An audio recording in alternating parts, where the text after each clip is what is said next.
नाजरीन, आज के इस वीडियो में हम आपको पाराचिनार के कलदम तंजीमें ज़ैनबियों, फातिमियों, हिज़्ब अल्लाह मेदी मिलिशिया के बारे में बताएंगे, जिन्होंने बिगन के मजलूम अवाम पर लश्कर कशी के और जुल्म का एक दस्तान सुनागे, जिसमें ईरानी तरबियत याफ्ता कलदम तंजीमों ने बिगन के मजलूमों पर जुल्म किया। सुनते हैं 22 नवंबर की वो सर्द रात बिगन के बासियों के लिए आम रातों जैसी थी।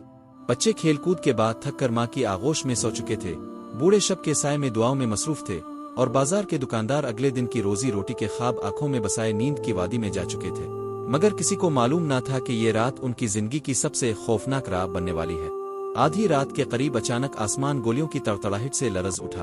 अहले तशय्यो की कलदम तंजीमें ज़ैनबियों, फातिमियों, हिज़्ब अल्लाह और मेदी मिलिशिया बिगन पर लश्कर कशी कर चुकी थीं। मुसल्ला दहशतगर्द अंधेरे में चीतों की तरह झपट रहे थे।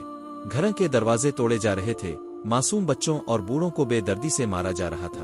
कुछ को जिंदा जला दिया गया। उनकी चीखें रात के सुकूत को चीरती रहे, मगर सुनने वाला कोई ना था। हवेलियों, झोंपड़ियों, मकानों, सबको आग लगा दी गई। बाजार से हर कीमती चीज लूटी गई। फिर वहां भी शोले भड़का दिए गए।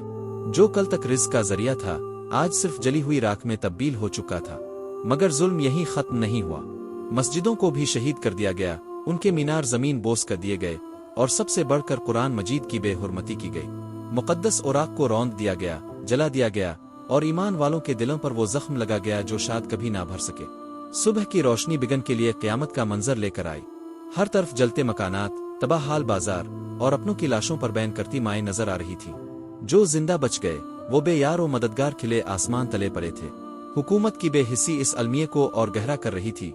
आज तक उन दहशतगर्दों को नहीं पकड़ा गया, न ही मजलूमों को इंसाफ मिला। पेशावर प्रेस क्लब के सामने धरना जारी है और बिगन में भी मुसलसल 2 माह से एहतजाज हो रहा है। रमजान अल मुबारक का बाबरकत महीना आ चुका है, मगर इंसाफ की रोशनी अब तक नहीं फूटी। ये जुल्म सहने वाले आज भी सवाली हैं। क्या कोई है जो उनके हक में आवाज उठाए? क्या कोई है जो उनके जख्मों पर मरहम रखे? फिर ये फरियादें भी वक्त के धुंधलकों में खो जाएगी।